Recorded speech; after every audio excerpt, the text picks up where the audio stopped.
ठीक है। In last class, I have discussed hydrometer analysis. Hydrometer analysis. So all the procedure which is done for the hydrometer analysis, we have studied. So today I will discuss the result portion of the hydrometer analysis. तो last time हम लोग पढ़े थे कि hydrometer से हम लोग निकालते हैं डेंसिटी या specific gravity of soil suspension. और सबसे इम्पोर्टेंट उसमें की पॉइंट ये था कि जब हम लोग डेंसिटी किसी सोइल सस्पेंशन का फाइंड आउट करते हैं तो वहाँ पे बायन्सी प्रिंसिपल अप्लाई करते हैं। बायन्सी प्रिंसिपल अप्लाई करने का मतलब ये है कि कहीं ना कहीं सॉलिड पार्टिकल के कारण डिस्प्लेसमेंट होगा वाटर का, तो उसके टर्म में हम लोग डेंसिटी फाइंड आउट करते हैं। तो की पॉइंट ये है कि हाइड्रोमीटर एनालिसिस में जो हम लोग डेंसिटी मेजर करते हैं सोइल सस्पेंशन का, वह हाइड्रोमीटर खुद के वॉल्यूम के कारण जो वाटर डिप्लेस करते हैं हम लोग, उस कॉन्सेप्ट पे हम लोग फाइंड आउट करते हैं। तो कॉन्सेप्ट हम अप्लाई करने के लिए क्या करते हैं कि जो भी इफेक्टिव डेप्थ होता है, जिसे जिसे हम लोग सैंपलिंग डेप्थ तब तक पढ़े थे पीपेट मेथड में, तो हाइड्रोमीटर मेथड में जो इफेक्टिव डेप्थ या सैंपलिंग डेप्थ होता है वह किस तरह से हम लोग कैलकुलेट करते हैं, तो वह आज हम लोग देखेंगे और कैसे फाइंड आउट करेंगे। तो हम लोग पढ़े थे कि जब भी हाइड्रोमीटर एनालिसिस करेंगे तो हाइड्रोमीटर आपका एक अलग टूल्स है और सोयल सस्पेंशन किसी सेडिमेंटेशन जार के अंदर हम लोग बना के रखते हैं। तो सेडिमेंटेशन जार अगर कोई हम लोग ले सबसे पहले, तो सेडिमेंटेशन जार इस तरह से है।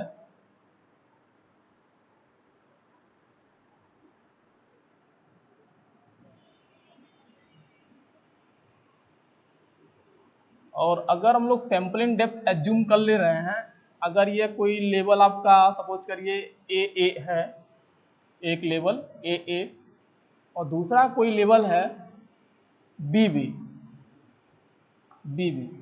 तो यह है क्या, यह सेडिमेंटेशन जार है।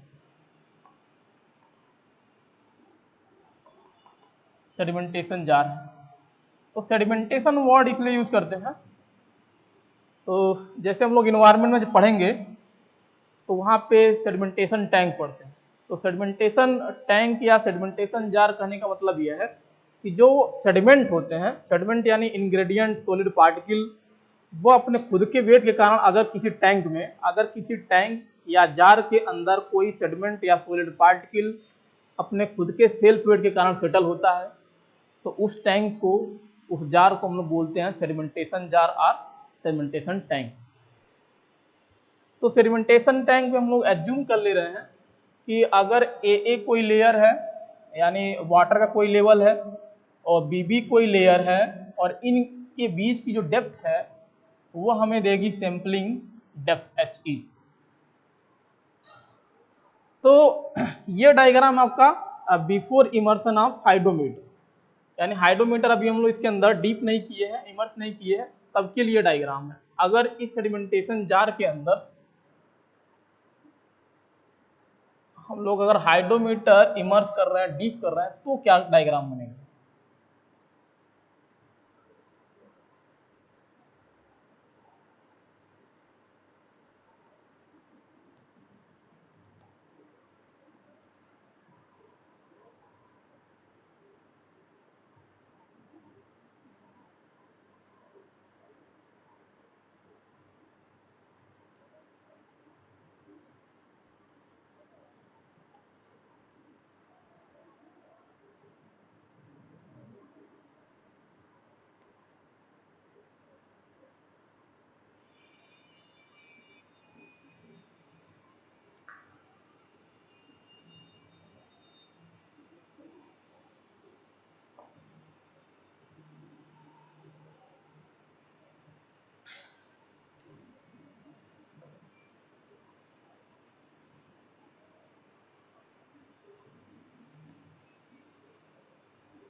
ये आपका हाइड्रोमीटर है,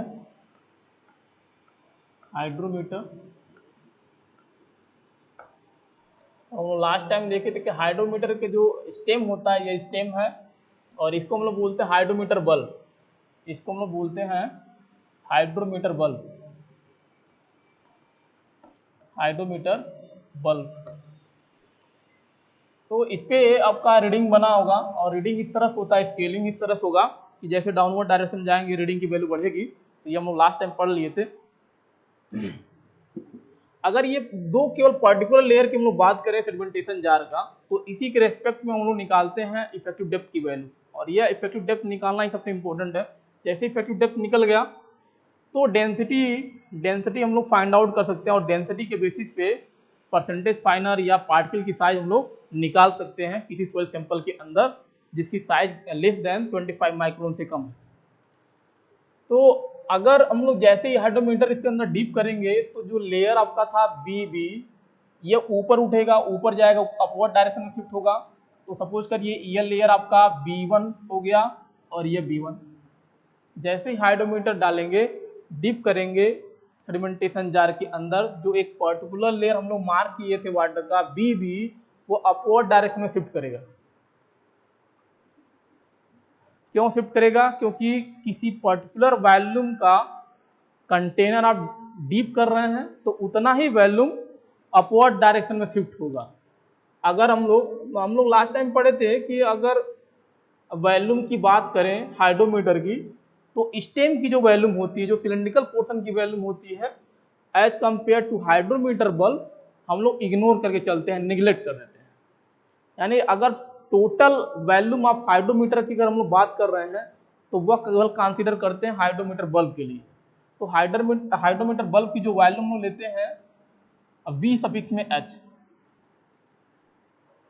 तो जब भी हम लोग वॉल्यूम की बात करेंगे, वॉल्यूम ऑफ हाइड्रोमीटर, तो वो वॉल्यूम ऑफ हाइड्रोमीटर बल्ब होता है। स्टेम की वॉल्यूम को हम लोग निगलेक्ट करके चलते हैं हाइड्रोमीटर बल्ब के कंपेयर में। इसका मतलब ये है कि अगर सेडिमेंटेशन जार के अंदर हाइड्रोमीटर हम लोग डीप करेंगे, इमर्स करेंगे, तो जो एक लेयर था, पर्टिकुलर लेयर हम लोग लेके चल रहे थे BB, वो अपवर्ड डायरेक्शन में शिफ्ट होगा। क्यों शिफ्ट होगा? क्योंकि VH वॉल्यूम का हाइड्रोमीटर इसके अंदर हम लोग डीप कर रहे हैं, तो इतना ही वॉल्यूम डिस्प्लेस होगा अपवर्ड डायरेक्शन में। इसका मतलब ये है कि अगर ये वाले हम लोग स्टार्टिंग से अगर देखें, ओरिजिन वाला आपका BB था, अगर ये BB लेयर हम लोग एज्यूम कर ले रहे हैं और BB आपका B1 हो जा रहा है, तो जो ये वाली वॉल्यूम होगी वाटर की, जो अपवर्ड डायरेक्शन में शिफ्ट हुआ है, वो किसके इक्वल होगा? VH के इक्वल होगा। यानी जितने वॉल्यूम का आप कोई बॉडी आप इमर्स करेंगे, डीप करेंगे, उतना ही वॉल्यूम डिस्प्लेस होगा वाटर का। तो अगर ये वाले टर्म्स हम लोग निकालेंगे कितना डिस्प्लेस हुआ, अगर इसको हाइट में मेजर करना है तो कैसे निकालेंगे? अगर यह वैल्यू आपको हाइट में निकालना है तो कितना वॉल्यूम डिस्प्लेस हुआ था? पहले volume of hydrometer bulb divide by area. तो एरिया किसका एरिया लेंगे? इस सेडिमेंटेशन जार का। तो सेडिमेंटेशन जार की अगर हम लोग एरिया ले रहे हैं A सफिक्स में J, तो जो भी वैल्यू आएगा ये आपकी हाइट निकल जाएगी। यानी कितना हाइट डिस्प्लेस हुआ, इसकी वैल्यू निकालने के लिए क्या करेंगे? Volume of hydrometer bulb divide by area of sedimentation jar. तो ये आपका हाइट निकल गया। और यहाँ से B1 से अगर हाइट निकालेंगे टोटल अपवर्ड डायरेक्शन में, जो आपका वाटर लेयर दिख रहा है, तो इस लेयर से यानी टॉप वाटर लेवल से और नेक तक का जो डिस्टेंस होता है, इसको हम लोग डिनोट करते हैं कैपिटल H से। तो ये आपका कैपिटल H, ये आपका कैपिटल H हो गया। और हाइड्रोमीटर में क्या होता है कि जो हाइट ऑफ हाइड्रोमीटर बल्ब लेते हैं वह स्मॉल h से लेते हैं। यानी हाइट ऑफ हाइड्रोमीटर बल्ब ये पूरा ये स्मॉल h से हम लोग रिप्रेजेंट करते हैं। तो अगर केवल इतना डेप्थ निकालना है, ये वाला डेप्थ हाफ तक है, तो ये हो जाएगा h/2। और अगर ये वाली वैल्यू निकालनी है तो पहले यहाँ देखेंगे कितना, अगर लेयर हम लोग ले रहे हो ओरिजिन लेयर AA, तो यहाँ पे AA आएगा, और अब ये आपका ए लेयर कहाँ चल गया, अपवर्ड डायरेक्शन में शिफ्ट हो गया है। ये हो गया आपका A1 और ये हो गया A1। तो पहले लेयर आपका ए था, अपवर्ड डायरेक्शन में शिफ्ट हुआ, A1 हो गया है। तो किस वॉल्यूम के कारण ये शिफ्ट हुआ है, यानी कितना वॉल्यूम वाटर का अपवर्ड डायरेक्शन में शिफ्ट होगा। तो जितना वॉल्यूम इस लेयर के नीचे गया होगा, अब इस लेयर के नीचे कितना वॉल्यूम गया है, यानी वॉल्यूम ऑफ हाइड्रोमीटर बल्ब का हाफ गया है। यानी ये कितना है वॉल्यूम हाइड्रोमीटर का, ये हाफ है, यानी VH/2। अब VH/2 वॉल्यूम नीचे जाएगा तो वही उसी वॉल्यूम के इक्वल ही वाटर क्या होगा, अपवर्ड डायरेक्शन में शिफ्ट होता है। तो अगर यहाँ पे इस जोन की हम लोग बात करें, जो आपका वाटर लेवल यहाँ पे होगा और अपवर्ड डायरेक्शन में यहाँ पे अब आ गया है, तो जो ये वॉल्यूम शिफ्ट हो रहा है वो किसके इक्वल होगा, VH/2। क्यों, क्योंकि हाइड्रोमीटर जो बल्ब है उसका हाफ ही पोर्शन इस लेयर के नीचे गया है। तो वैल्यू हो जाएगा आपका VH/2। हमें चाहिए क्या, हमें चाहिए हाइट। तो वैल्यू अपॉन एरिया होना चाहिए। एरिया किसका, cross sectional area of jar, यानी ये कंटेनर के जार के एरिया से, यानी इस पर्टिकुलर डायमेंशन में जो एरिया होगा सेडिमेंटेशन जार का, उसके एरिया से डिवाइड करेंगे तो क्या आ जाएगा, हाइट आ जाएगी। तो स्टार्टिंग में जो सेडिमेंटेशन जार था बिफोर इमर्शन ऑफ हाइड्रोमीटर, वहाँ पे एक मार्क कर लेते हैं, कोई लेयर पर्टिकुलर लेयर हम लोग मार्क कर लेते हैं उस सेडिमेंटेशन जार पे, A1 AA और BB। उसके बाद क्या करते हैं, उसके अंदर हाइड्रोमीटर बल्ब उसके अंदर इमर्स करेंगे, और वही जो पहले स्टार्टिंग में लोग रीडिंग लिए थे या लेयर लिए थे BB और AA, उसी के रेस्पेक्ट में हम लोग क्या निकालते हैं, इफेक्टिव हाइट या सैंपलिंग डेप्थ हम लोग निकालते हैं। तो अब यहाँ से अगर देखेंगे सो इफेक्टिव हाइट, तो इफेक्टिव हाइट अगर हम लोग निकालेंगे तो इफेक्टिव हाइट ही क्या है, सैंपलिंग डेप्थ। तो H ही निकालेंगे। यहाँ चलेंगे, सबसे ऊपर वाला लेयर क्या है, B1। तो यहाँ से चलेंगे, या क्या है, इसको बोलते हैं नेक ऑफ हाइड्रोमीटर बल्ब, इसको बोलते हैं neck of hydrometer bulb, neck of hydrometer bulb. तो यहां से चलेंगे B1 से, तो कितना आ गया ये आपका H, कैपिटल H, तो इक्वल्स टू कैपिटल H। फिर आएंगे तो कितना हाइट आ गया आपका, प्लस स्मॉल h/2। फिर नीचे आएंगे तो यह हाइट मिलेगा प्लस VH/2 इंटू AJ। ठीक है, तो हमें हाइट निकालना है ऊपर वाली जो लेयर है वाटर का, वहां से नीचे जहां तक लेयर हम लोग स्टार्टिंग में एज्यूम किए थे उस मार्क तक निकालना है। तो यहाँ से यहाँ तक निकालेंगे तो ये वैल्यू आएगी। अब इसमें अगर देखेंगे हमें चाहिए क्या, हमें तो इफेक्टिव हाइट निकालना है। इफेक्टिव हाइट कैसे निकलेगा, यही जो लेयर है उसी के बीच की डिस्टेंस निकालनी है। इसका मतलब ये जो डॉटेड लाइन है यहाँ पे और ये जो डॉटेड लाइन है इसके बीच की डिस्टेंस निकालनी है। इसके बीच की डिस्टेंस निकालेंगे तो वो आपका इफेक्टिव डेप्थ या सैंपल डेप्थ देगा। तो डॉटेड वाले देखिए, अगर ध्यान देंगे तो जो HE हम लोग अभी तक लिखे हैं पूरी वैल्यू वही है, लेकिन एक्स्ट्रा क्या है, ये वाला वैल्यू एक्स्ट्रा है। H में जो H हम लोग लिए हैं, H कहाँ से है, B1 से है। हमें चाहिए कहाँ से, हमें डॉटेड लाइन से चाहिए। तो ये वाली वैल्यू हम लोग माइनस कर देंगे तो डिस्टेंस कहाँ से कहाँ तक आ जाएगा, यहाँ से इस डॉटेड लाइन से इस डॉटेड लाइन के बीच में। और ये डॉटेड लाइन क्या था, इनिशियल में आपका जो हम लोग HE मार्क किए थे उसकी वैल्यू है और यही निकालना है। तो इसलिए यहाँ पे कर देंगे minus VH divide by AJ। यहाँ सॉल्व करेंगे तो VH अपॉन AJ है, इसको सॉल्व करेंगे तो माइनस आ जाएगा minus VJ upon AJ half. तो यहाँ से आ जाएगा H/H प्लस हाफ कॉमन लेंगे तो आपका आ जाएगा small h minus VJ divide by VH divide by AJ, ये वैल्यू आ जाएगी। तो ये वैल्यू आपका होता है इफेक्टिव डेप्थ या sample depth in case of hydrometer analysis. तो हाइड्रोमीटर एनालिसिस के केस में सैंपल डेप्थ जो हम लोग पढ़े थे कि वेरी करता है विद रिस्पेक्ट टू टाइम और and settlement of the particle, उसकी वैल्यू हम लोग इस तरह से निकालते हैं। तो यह प्रोसीजर होता है निकालने का। तो जब भी हम लोग HE अगर कैलकुलेट कर लिए तो HE कैलकुलेट करने का मतलब यह है, HE के बेसिस पे हम लोग क्या निकाल लेते हैं, डेंसिटी निकाल लेते हैं, सोयल सस्पेंशन की डेंसिटी निकाल लेते हैं on the basis of effective height और sampling depth. We also calculate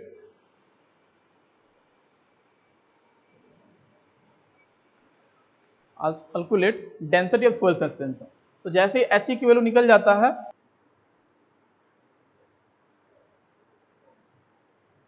तो इफेक्टिव हाइट या sampling depth in case of hydrometer analysis हम लोग यह प्रोसीजर होता है निकालने का। तो इस तरह से चाहे वैल्यू जो भी आए लेकिन निकालना इस तरह से ही है, यानी पहले सेडिमेंटेशन जार के अंदर हम लोग मार्क कर लेते हैं और कोई भी पर्टिकुलर डेप्थ हम लोग एज्यूम कर लेंगे और उसी के रेस्पेक्ट में हम लोग हाइड्रोमीटर को सेडिमेंटेशन जार के अंदर डिप करेंगे और जो हम लोग मार्क किए रहते हैं डेप्थ उसी के अलावा हम लोग HE फाइंड आउट करते हैं।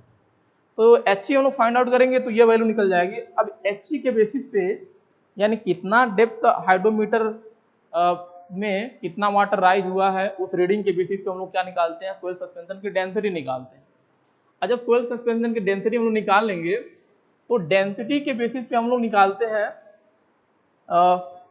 Dry wait. जैसे हम लोग पीपेट मेथड में MD वर्ड यूज कर रहे थे, तो MD मतलब होता था आपका सॉलिड वेट या ड्राई वेट MD।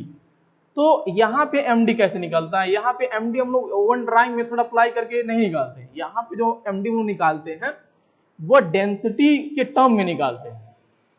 यानी कहने मतलब यह है यहाँ पे कोई MD निकालने का डायरेक्ट मेथड नहीं है ओवन ड्राइंग मेथड की तरह। यहाँ पे हम जो MD निकालते हैं यानी वेट ऑफ सॉलिड वो निकालते हैं इनडायरेक्टली निकालते हैं on the basis of density.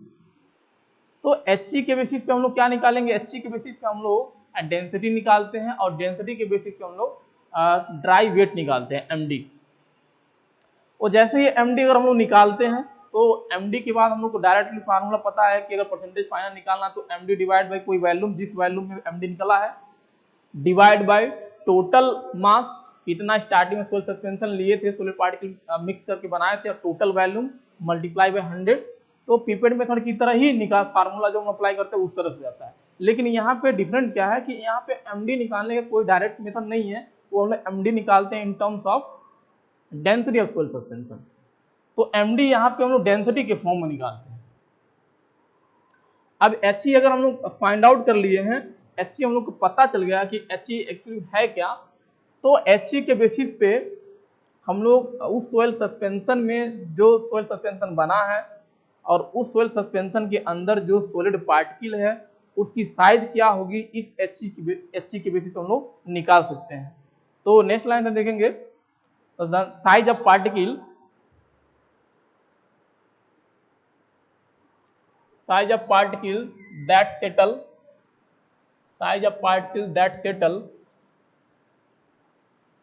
settle in soil suspension,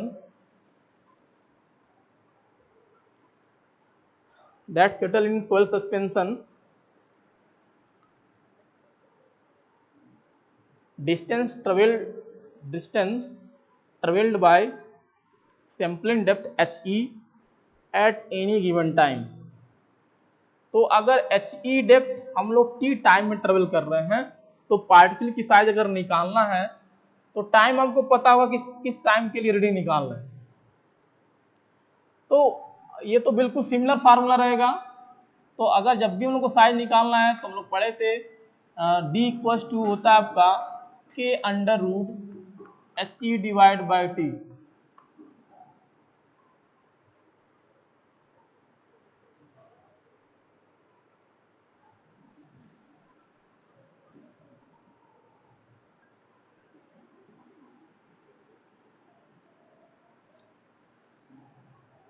तो D equals to size of particle in case of hydrometer analysis,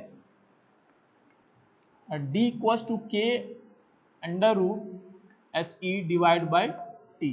तो सैंपलिंग डेप्थ आपका HE है, HE डिस्टेंस ट्रेवल करने के लिए अगर टाइम T है तो उसके बेसिस पे आप उस सोयल सस्पेंशन में सॉलिड पार्टिकल जो प्रेजेंस है उसकी साइज आप निकाल सकते हैं। और साइज डी इक्वल टू हो जाएगा K under root H E divide by T. और एच ई हम लोग पढ़े थे, एच ई क्या होता था, सॉरी के क्या होता था, हम लोग के पढ़े थे अंडर रूट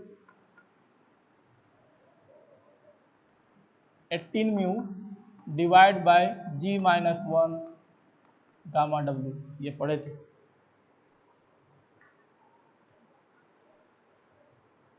तो अगर हाइड्रोमीटर एनालिसिस की बात करें तो इस एनालिसिस में भी हम लोग पार्टिकल साइज निकालना था, पार्टिकल साइज इस बेसिस पे निकालते हैं। अगर परसेंटेज फाइनल निकालना है तो कैसे निकालें, तो and percentage final corresponding to noted size of particle, यानी इस साइज के करेस्पॉन्डिंग अगर परसेंटेज फाइनल निकालना है, and percentage final corresponding to noted particle size computed by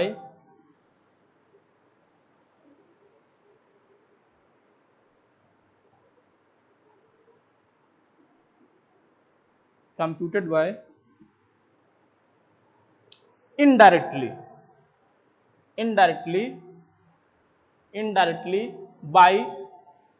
by noting density of soil suspension।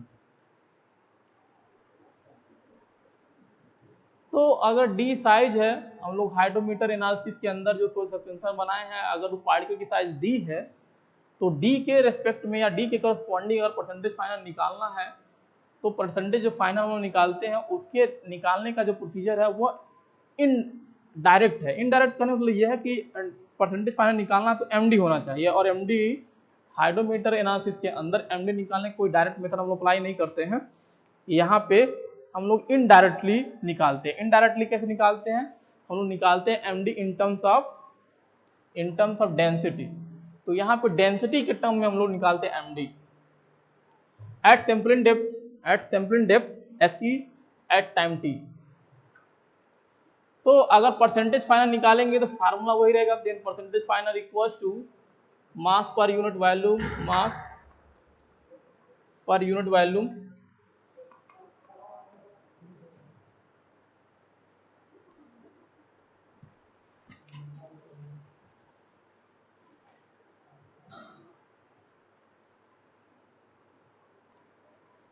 Percentage final जैसे हम लोग pipette method में अप्लाई किए थे, फार्मूला परसेंटेज फाइनल का बिल्कुल सेम है, mass per unit volume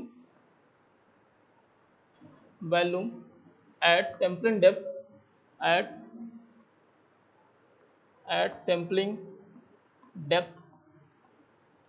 HE at time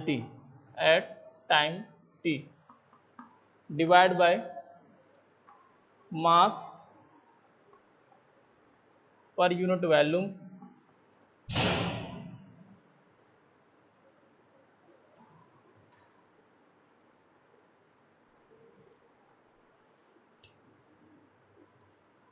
तो नीचे आपका डिनोमिनेटर में mass per unit volume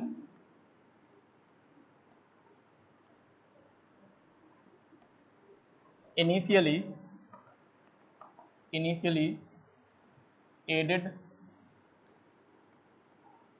added for preparation of soil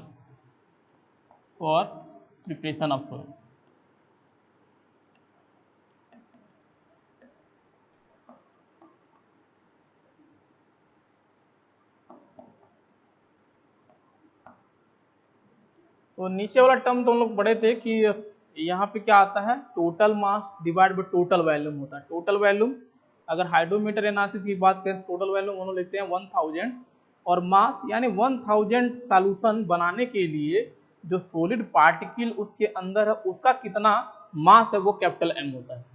तो नीचे तो क्लियर है, लेकिन ऊपर हम लोग अगर पिपेट मेथड की बात करें तो MD/VP आता है। तो MD क्या VP कांस्टेंट होता था वहां पे, लेकिन इस मेथड में VP कांस्टेंट नहीं है तो MD हम लोग नहीं निकाल पाते। तो MD यहाँ पे निकालने के लिए हम लोग क्या करते हैं, HE निकालते हैं, और HE के लिए हम लोग डेंसिटी निकालते हैं सोइल सस्पेंशन का, और उसी डेंसिटी को हम लोग रिलेट करते हैं MD से। तो इसलिए हाइड्रोमीटर एनालिसिस में जो परसेंटेज फाइनल निकल के आता है वो होता है आपका percentage finer equals to RH divide by 1000 G divide by G-1 divide by capital M upon capital B multiply by 100। तो ये फार्मूला हम लोग यूज करते हैं फॉर हाइड्रोमीटर एनालिसिस। तो इस एनालिसिस के अंदर भी अगर हम लोग देखें तो पार्टिकल की साइज का फार्मूला पता चल गया और परसेंटेज फाइनर कैसे निकालते हैं ये भी पता चल गया।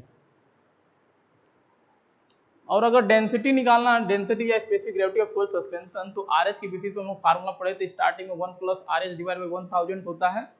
तो यहाँ से हम लोग निकाल सकते हैं परसेंटेज फाइनर।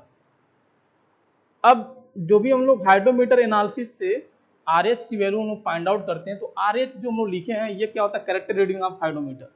RH जो लिखे हम लोग ये होता है कैरेक्टर रीडिंग ऑफ हाइड्रोमीटर। लेकिन जो हम लोग उस समय डायरेक्ट निकालते हैं, जो रीडिंग देखते हैं वो आपका मेजर रीडिंग या ऑब्जर्व रीडिंग होता है, या तो ऑब्जर्व रीडिंग या तो मेजर रीडिंग हुआ। तो उसमें बहुत सारे इम्प्यूरिटीज एरर्स होते हैं, उसको हम लोग क्या करते हैं, करेक्ट करते हैं। तो करेक्ट करने के बाद जो रीडिंग आता है उसको हम लोग बोलते हैं RH, corrected reading of hydrometer. तो सबसे इंपॉर्टेंट टॉपिक यहाँ से अब क्लियर आ जाएगा आपका, यहाँ से इंपॉर्टेंट टॉपिक स्टार्ट हो जाएगा, करेक्शन ऑफ हाइड्रोमीटर रीडिंग। तो करेक्शन ऑफ हाइड्रोमीटर, तो एक लाइन याद रखेंगे, द ऑब्जर्व रीडिंग,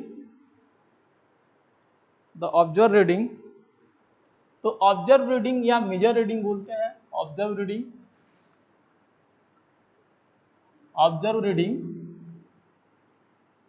तो ऑब्जर्व रीडिंग क्या है, जैसे जो हाइड्रोमीटर से हम लोग डायरेक्ट नोट करते हैं वो ऑब्जर्व रीडिंग होता है और उसको हम लोग बोलते हैं RH डैश।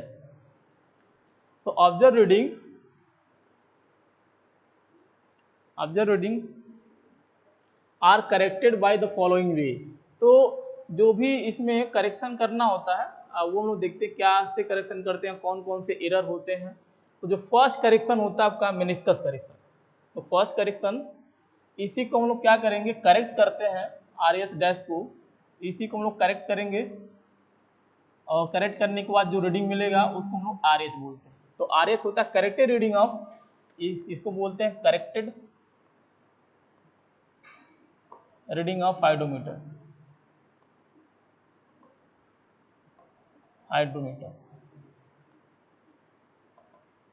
तो फर्स्ट जो एरर होता है, फर्स्ट वो होता है आपको मेनिस्कस। तो मेनिस्कस के कारण क्या एरर आता है ये देखते हैं, तो उसको कैसे हम लोग करेक्ट करते हैं। तो मेनिस्कस करेक्शन,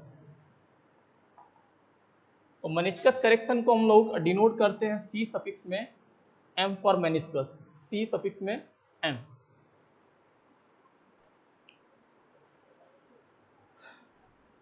अब पहले समझते हैं मेनिस्कस है क्या।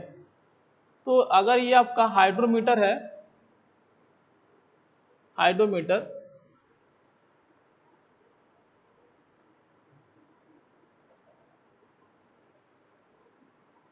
तो हाइड्रोमीटर से हम लोग जब रीडिंग, तो इसमें जो ये कर्व होता है वाटर का कर्व, ये जो कर्व है इसी को हम बोलते हैं मेनिस्कस। जो कर्व शेप दिखता है वाटर का जो बना होता है कर्व शेप ट्यूब के अंदर या हाइड्रोमीटर के अंदर, उसी को हम बोलते हैं मेनिस्कस। और इसके कारण जो एरर आएगा तो आपका मेनिस्कस एरर है, और इसको जो करेक्ट करेंगे उसको बोल देंगे मेनिस्कस करेक्शन। अब इसके कारण एरर क्या आता है, तो जब भी हम लोग रीडिंग और नोट करते हैं रीडिंग, तो एक्चुअल में जो रीडिंग होना चाहिए हम लोग को यहाँ होना चाहिए, नोट करना चाहिए जो बॉटम लेवल है। जो एक्चुअल रीडिंग आना चाहिए यहाँ पे आना चाहिए एक्चुअल रीडिंग, यानी एक्चुअल रीडिंग कहाँ से देख के नोट करना चाहिए, जो बॉटम पोर्शन होता है, जो मेनिस्कस का बॉटम पोर्शन होता है उसको देख के रीडिंग नोट करना चाहिए। लेकिन हम लोग कहाँ से देखते हैं, हम लोग चूंकि साइड से देखते हैं, हाइड्रोमीटर के अंदर साइड से देखते हैं, यहाँ से देखेंगे। तो यहाँ से देखेंगे तो मेनिस्कस का जो अपर मोस्ट पॉइंट होता है, ये वाला पॉइंट, यहाँ पे नोट करते हैं। तो रीडिंग जो हम लोग नोट करते हैं यहाँ पे नोट करते हैं, यहाँ पे कहाँ करना था, नीचे करना था, मेजर कहाँ किए, ऊपर।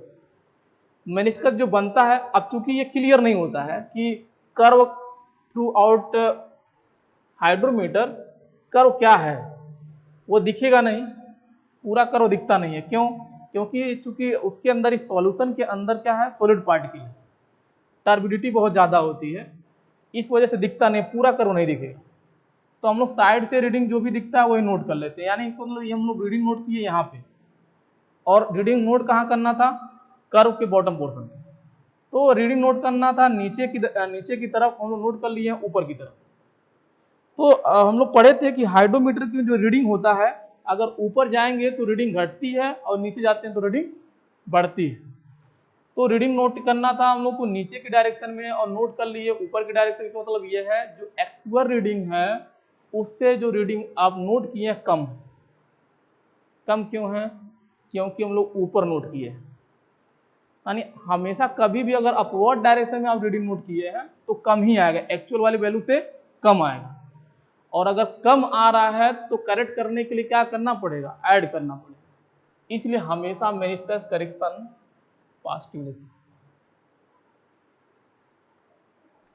ठीक है, तो मेनिस्कस करेक्शन में बस इतना याद रखेंगे, इसमें कुछ नहीं है। मेनिस्कस करेक्शन में यही लिखेंगे, टर्बिडिटी होने के कारण क्या होता है, पूरा जो मेनिस्कस कर्व होता है वो दिखता नहीं है, और टर्बिडिटी होने के लिए हम लोग एक्चुअल जो रीडिंग नोट करना चाहिए बॉटम लेवल पे, वो नोट नहीं करके हम लोग क्या करते हैं, अपर टॉप लेवल पे नोट कर लेते हैं। जिससे क्या होता है, टॉप लेवल पे रीडिंग नोट करेंगे तो क्या वैल्यू क्या होगी, रिड्यूस हो जाता है, और उसको करेक्ट करने के लिए ऐड करते हैं। तो इसलिए जो मेनिस्कस करेक्शन होता है वो पॉजिटिव होता है। सेकंड जो करेक्शन है आपका temperature correction. Second correction temperature correction. तो सेकंड करेक्शन टेम्परेचर करेक्शन को हम लोग डिनोट करते हैं सी सफिक्स में कैपिटल टी से। Second correction temperature correction.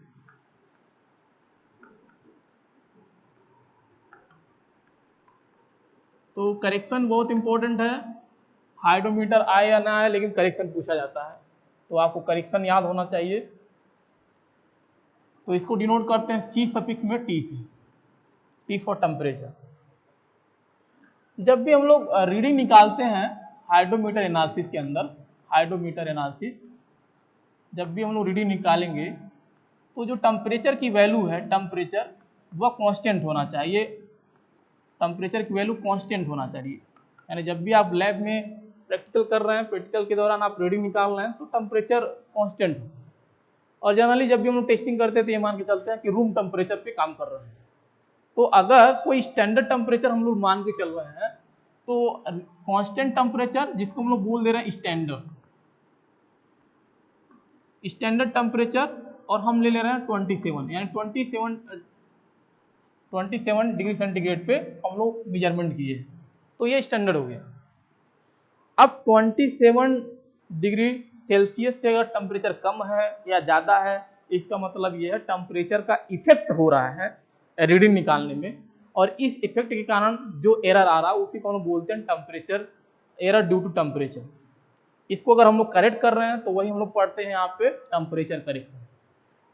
ठीक है, अब इसमें देखते हैं टेम्परेचर का कैसे इफेक्ट होता है। तो इसमें बहुत सिंपल याद रखना कि अगर इफ टेम्परेचर, यानी जो आप टेस्टिंग कर रहे हैं उस दौरान टेम्परेचर की वैल्यू अगर ग्रेटर देन 27 डिग्री सेंटीग्रेड, यानी जो वैल्यू, जितने फार्मूले हम लोग पढ़े हैं, जो प्रोसीजर पढ़े हैं, किस टेम्परेचर के लिए है, 27 डिग्री सेल्सियस टेम्परेचर के लिए है। लेकिन अगर कभी भी आप हाइड्रोमीटर अप्लाई कर रहे हैं, कहीं पे टेस्टिंग कर रहे हैं, और उस कंडीशन में अगर टेम्परेचर 27 डिग्री सेल्सियस से ज़्यादा है तो क्या होगा।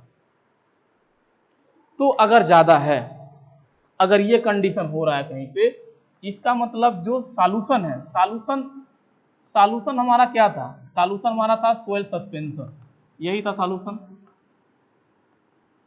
सोयल सस्पेंशन था। इसका मतलब उस सोयल सस्पेंशन की अगर टेम्परेचर बढ़ाते हैं तो विस्कोसिटी, उस सॉल्यूशन की विस्कोसिटी क्या होगी, घटेगी। ठीक है, यानी इस सॉल्यूशन की जो विस्कोसिटी है, टेम्परेचर अगर बढ़ा रहे हैं 27 से बढ़ा है तो इसकी विस्कोसिटी भी क्या होगी, विस्कोसिटी भी क्या होगी, बढ़ेगी। इसकी विस्कोसिटी भी क्या होगी, बढ़ेगी। विस्कोसिटी या कह सकते हैं इसकी डेंसिटी, डेंसिटी भी क्या होगी, सॉरी, टेम्परेचर बढ़ाएं तो डिक्रीज होगा विस्कोसिटी, इनवर्सली प्रोपोर्शनल होता है, तो विस्कोसिटी डिक्रीज करेगी और डेंसिटी भी क्या होगी, ये भी डिक्रीज करेगी। तो हम लोग पढ़े होंगे फ्लूइड मैकेनिक्स में, अगर टेम्परेचर बढ़ाते हैं तो विस्कोसिटी घटती है, टेम्परेचर घटाते हैं तो विस्कोसिटी बढ़ती है, इनवर्सली प्रोपोर्शनल होता है। तो अब इस वर्ड का मतलब क्या है, हमें एक चीज समझ में आया कि अगर टेम्परेचर बढ़ाएंगे तो ये चीजें होंगी। अब इसका एडवांटेज क्या है, इस वर्ड का मतलब क्या है, यहाँ कैसे अप्लाई होता है। अगर विस्कोसिटी या डेंसिटी डिक्रीज हो रही है, इसका मतलब यह है कि जो मटेरियल है या जो सॉल्यूशन है वो अपवर्ड डायरेक्शन ज्यादा मूव करेगा, यानी जो सॉल्यूशन है वो ऊपर चढ़ेगा और हाइट तक चढ़ेगा, ठीक है, यानी अपवर्ड डायरेक्शन में शिफ्ट होगा ज्यादा। अब चूंकि अपवर्ड डायरेक्शन में शिफ्ट ज्यादा हो रहा है, अपवर्ड डायरेक्शन में अगर रीडिंग ज्यादा आ रही है तो उस केस में क्या होता है, अगर अपवर्ड रीडिंग आप नोट कर रहे हैं तो उस केस में क्या होता है, वैल्यू डिक्रीज कर रही है, रीडिंग क्या होगी, डिक्रीज होगी। तो अगर वैल्यू डिक्रीज होगी तो करेक्शन करने के लिए क्या करेंगे, ऐड करेंगे। ध्यान समझेंगे, अगर टेम्परेचर बढ़ा रहे हैं तो सोइल सस्पेंशन की विस्कोसिटी डिक्रीज होती है या डेंसिटी क्या होगी, डिक्रीज होगी। अगर डेंसिटी डिक्रीज होता है तो हल्का होता है, हल्का होगा तो यह बाहर की तरफ स्कैप करेगा, और अगर विस्कोसिटी भी डिक्रीज हो रही है तो इसका मतलब यह है वाटर जो राइज करेगा उस ट्यूब के अंदर वाटर ज्यादा हाइट तक राइज करेगा, और ज्यादा हाइट तक राइज करने का मतलब यह है कि जो नॉर्मल या एक्चुअल कंडीशन में जो लेवल होना चाहिए हाइड्रोमीटर के अंदर उससे कुछ ज्यादा मिलेगा, और ज्यादा मिलेगा यानी अपवर्ड डायरेक्शन में जाएगा, तो इसका मतलब ज्यादा है तो रीडिंग की वैल्यू कम, करेक्शन का वैल्यू पॉजिटिव। तो अगर टेम्परेचर ज्यादा है तो उस केस में जो करेक्शन होता है, जो करेक्शन वह पॉजिटिव लेते हैं, करेक्शन क्या लेंगे, पॉजिटिव। बहुत सिंपल है, बस ये दो लाइन याद रखना है। अगर इसी में आपका सेकंड कंडीशन हो रहा है, इफ टेम्परेचर की वैल्यू, अगर टेम्परेचर की value less than 27 degree centigrade है तो उस केस में क्या होगा, उस केस में जो सोइल सस्पेंशन है उसकी जो विस्कोसिटी है, सोइल सस्पेंशन की जो विस्कोसिटी है, विस्कोसिटी वो क्या होगी, अगर टेम्परेचर आप डिक्रीज कर रहे हैं तो विस्कोसिटी बढ़ेगी, और डेंसिटी क्या होगी, डेंसिटी भी क्या होगी, बढ़ेगी, डेंसिटी भी क्या होगी, वही बढ़ेगी। एंड टेम्परेचर कम है तो जो सॉल्यूशन वो डेंस होगा, और अगर सॉल्यूशन डेंस होगा उस केस में क्या होगा, किसी ट्यूब के अंदर जो सॉल्यूशन है वह ज्यादा हाइट तक राइज नहीं करेगा। इसका मतलब क्या है, विस्कोसिटी कम है यानी फैलने की, जो फ्लो होने की एबिलिटी वह कम हो जाएगी। फ्लो होने की एबिलिटी अगर कम हो गई, इसका मतलब क्या है कि हाइड्रोमीटर के अंदर ये जो सॉल्यूशन है वह कम हाइट तक राइज करेगा, यानी हमेशा रीडिंग जो एक्चुअल रीडिंग है उस रीडिंग से हमेशा नीचे की ओर मिलेगा, और जब नीचे की ओर मिलेगा इसका मतलब यह वैल्यू क्या मिल रहा है, ज्यादा, किससे, एक्चुअल से बहुत ज्यादा मिल रहा है। तो करेक्शन करने के लिए, तो करेक्शन क्या होगा इसमें, निगेटिव, करेक्शन क्या होगा, निगेटिव, करेक्शन क्या हो जाएगा, निगेटिव। तो याद रखेंगे, अगर temperature greater than 27 degree centigrade है तो जो करेक्शन होता है पॉजिटिव, और आपका टेम्परेचर अगर लेस देन 27 डिग्री सेंटीग्रेड है तो जो करेक्शन होता है निगेटिव। तो जो टेम्परेचर करेक्शन है आपका पॉजिटिव और निगेटिव दोनों होता है, टेम्परेचर करेक्शन पॉजिटिव निगेटिव होता है। पॉजिटिव कब आ जाएगा, अगर स्टैंडर्ड टेम्परेचर से ज्यादा है, और निगेटिव कब आएगा, जब स्टैंडर्ड टेम्परेचर से कम है। थर्ड करेक्शन, दो करेक्शन हो गया, third correction, correction for dispersing agent, correction for dispersing agent. Dispersing agent क्या, जो हम लोग सोइल सस्पेंशन बना रहे थे तो उस सोइल सस्पेंशन में फ्लॉग या फ्लक्चुएशन एक्टिविटी या फ्लक्चुएशन प्रोसेस ना हो, इसके लिए जो हम लोग एक्सटर्नल एजेंट मिक्स कर रहे थे उसे हम लोग बोलते थे डीफ्लक्चुएटिंग एजेंट या डिस्पर्जिंग एजेंट। अगर यह डिस्पर्जिंग एजेंट हम लोग किसी सोइल सस्पेंशन बनाने के लिए अगर मिक्स किए हैं सोइल के अंदर, तो अगर इसके कारण क्या एरर आ सकता है, तो इसके कारण जो भी एरर आता है तो वो भी बोलते हैं हम लोग एरर ड्यू टू डिस्पर्जिंग और डिफ्लक्चुएटिंग एजेंट। अगर इसको हम लोग करेक्ट करते हैं तो वही करेक्शन हम लोग यहाँ पढ़ना है, करेक्शन फॉर डिफ्लक्चुएटिंग एजेंट। तो correction for third correction for deflocculating agent, इसको हम लोग डिनोट करते हैं सी सफिक्स में, डी फॉर डिस्पर्जिंग एजेंट। बहुत सिंपल इसमें, अगर हम लोग कोई डिस्पर्जिंग एजेंट या डिफ्लक्चुएटिंग एजेंट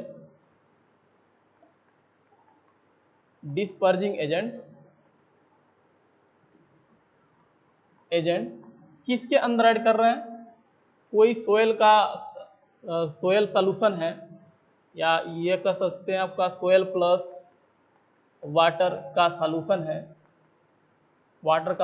है, और उसके अंदर हम लोग क्या किए हैं, डिस्पर्जिंग एजेंट ऐड कर रहे हैं। वो सॉल्यूशन है, उसके अंदर हम क्या कर रहे हैं, डिस्पर्जिंग एजेंट ऐड कर रहे हैं। जब हम लोग एक्स्ट्रा कोई और एजेंट ऐड करेंगे तो इस सोयल सस्पेंशन की क्या होगी, जो डेंसिटी होगी वो बढ़ जाएगी।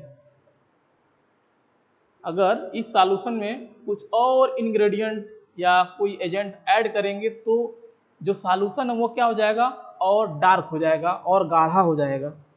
गाढ़ा होने का सेंस मतलब डेंसिटी और बढ़ जाएगी, और डेंसिटी बढ़ जाएगी इसका मतलब विस्कोसिटी भी बढ़ जाएगी, और विस्कोसिटी अगर बढ़ रही है तो ज़्यादा गाढ़ा हो जाएगा, सॉल्यूशन क्या हो जाएगा, ज़्यादा डेंस हो जाएगा। और ज़्यादा डेंस होने का मतलब ये है कि हाइड्रोमीटर के अंदर वह ज़्यादा हाइट तक राइज नहीं करेगा, यानी फैलने की एबिलिटी घटती है।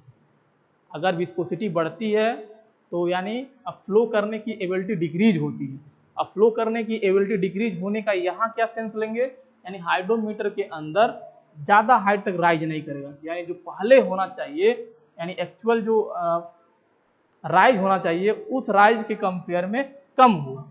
और अगर कम हाइट तक होगा इसका मतलब जो रीडिंग मिलेगी वो ज़्यादा मिलेगी, और रीडिंग अगर ज़्यादा मिलेगी तो करेक्शन करने के लिए हम लोग क्या करेंगे, कुछ ऐड करेंगे, यानी करेक्शन इस केस में क्या होता है, निगेटिव हमेशा लेंगे। तो चूंकि डेंसिटी ज़्यादा हो जा रहा है, डेंसिटी ज़्यादा हो गया या विस्कोसिटी ज़्यादा मिल जा रही है, विस्कोसिटी बढ़ जा रही है, तो विस्कोसिटी बढ़ने का मतलब यह है कि फ्लो एबिलिटी क्या हो रहा है, डिक्रीज हो रहा है। यानी ये दोनों बढ़ने का मतलब यह है ये फ्लो नहीं करेगा, सॉल्यूशन क्या करेगा, फ्लो करने की एबिलिटी डिक्रीज हो जाएगी। जब फ्लो करने की एबिलिटी डिक्रीज हो जाएगी, यानी अगर कोई हाइड्रोमीटर है इसके अंदर ये सॉल्यूशन हम डालेंगे तो ये कम, ठीक है, ये वैल्यू बढ़ जाएगा, इसका मतलब फ्लो एबिलिटी डिक्रीज होती है। फ्लो एबिलिटी डिक्रीज होगा तो हाइड्रोमीटर में जो हम लोग सॉल्यूशन ये हम लोग डालेंगे ये कम हाइट तक जाएगा। कम हाइट जाएगा मतलब नीचे की ओर हमेशा रीडिंग मिलेगा, तो नीचे की ओर रीडिंग क्या मिलेगा, हमेशा ज़्यादा मिलेगा। और ज़्यादा को बैलेंस करने के लिए क्या करना पड़ेगा, घटाना पड़ेगा, इसलिए डिस्पर्जिंग एजेंट हमेशा निगेटिव होता है, always negative.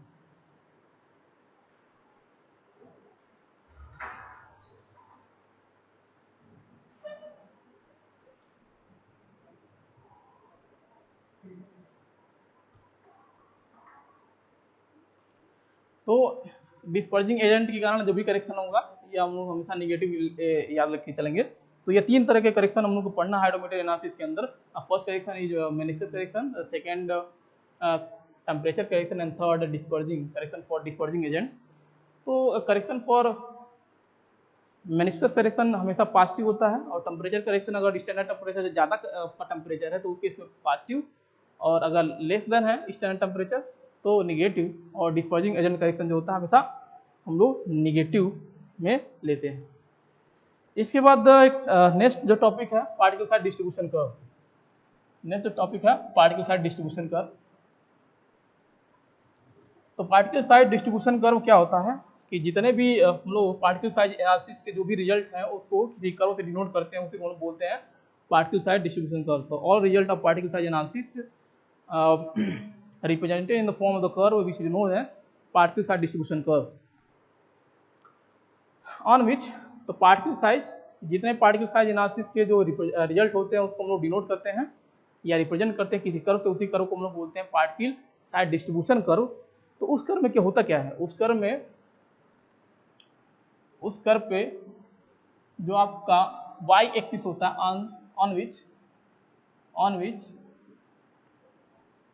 on which percentage finer percentage finer represented on y axis in normal scale.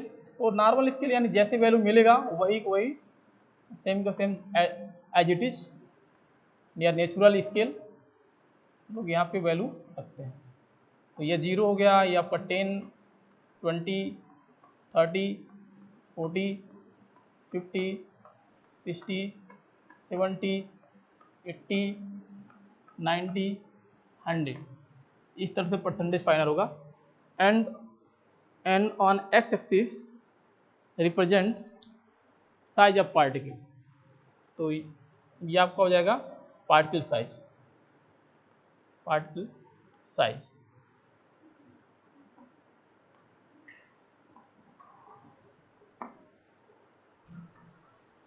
तो पार्टिकल साइज हम लोग एक्स एक्सिस पर डिनोट करते हैं इन लॉगरिदमिक स्केल।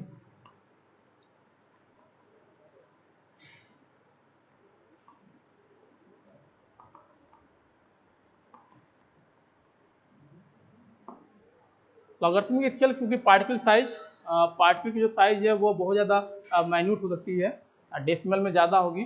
तो डेसिमल में अगर वैल्यू ज़्यादा है, आपको रिप्रेजेंट करने में थोड़ा सा डिफिकल्टी हो रही है, तो लॉग वैल्यू का हम लोग क्या करेंगे, लॉग निकाल लेते हैं। तो लॉग निकालेंगे तो वैल्यू आप ड्रॉ कर सकते हैं इजीली, इसलिए हम लोग लॉगरिथमिक स्केल यूज करते हैं। यानी जो पार्टिकल साइज होगा पहले उसका लॉग निकालेंगे, उसके बाद एक्स एक्सिस पे डिनोट करेंगे, स्केल बनाएंगे। लेकिन परसेंटेज फाइनल के लिए क्या करेंगे, जो भी आपका परसेंटेज फाइनल आएगा ड्यूरिंग द सी एनालिसिस, उसको क्या करते हैं, डायरेक्ट वाई एक्सिस पे डिनोट करते हैं। तो यह जो कर्व होता है, यानी पार्टिकल साइज एनालिसिस का जो भी हम लोग रिजल्ट निकालते हैं वो किसी कर्व से डिनोट करते हैं, उसी कर्व को हम लोग बोलते हैं पार्टिकल साइज डिस्ट्रीब्यूशन कर्व।